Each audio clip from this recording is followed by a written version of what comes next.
I learned a lot about what it means to be a leader in the mission, and I guess those are more retrospective lessons. I don't think I was a fantastic leader on the mission, but I can actually look back a lot and scratch my head and go, you know what, I know how to do that better now. I would have done it better now.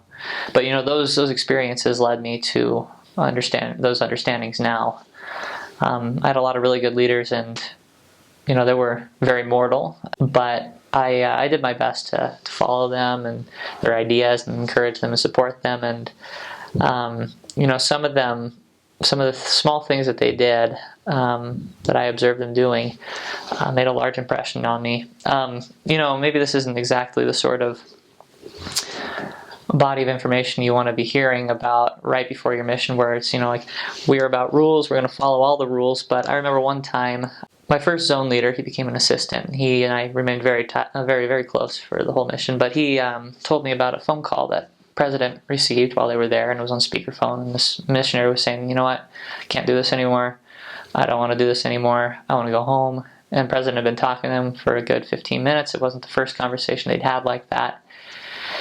And this missionary, he felt not, he didn't say he felt prompted, but I'd say he felt prompted. He, asked President if he could take the phone. He took the phone and he said, "Hey, man, how about you and I go and drink some Coke and sit down and watch a movie?"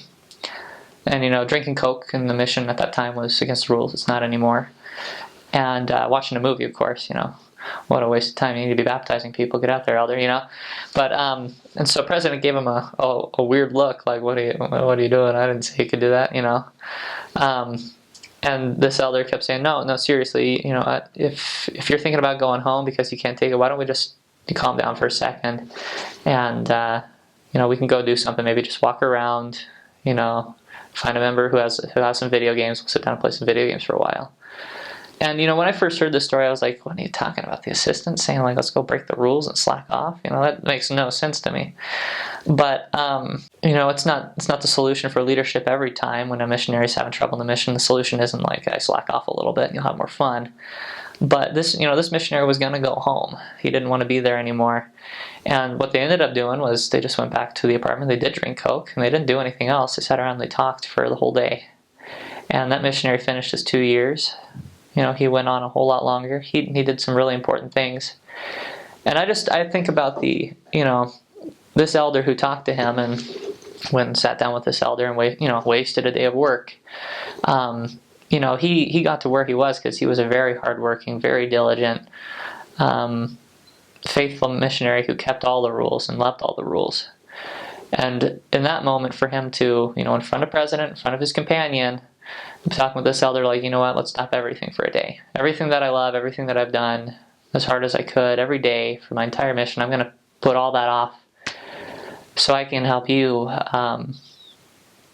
maybe have a moment to stop and appreciate what I love so much.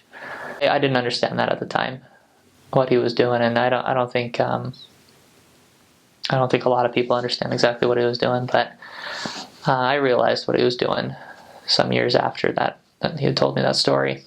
I think that's kind of what the gospel of Jesus Christ is about, and what the mission is about. In that story, it's about that assistant giving up everything that was important to him to go down to some missionary's apartment and just help him get his feet back under him. So that's something that's taught me a lot about what a leader should do for the people that he leads. He didn't get down there and say, "Elder, you're lazy, the Lord expects more from you." As very well, the Lord does expect more. He says, "You know what, this is my work and my glory, I'm going to help you do it, but you can't whine about it." There was an example of mercy in that, as Nephi said, the condescension of God that I noticed there, and it's been something I've reflected on a lot in my leadership opportunities these days.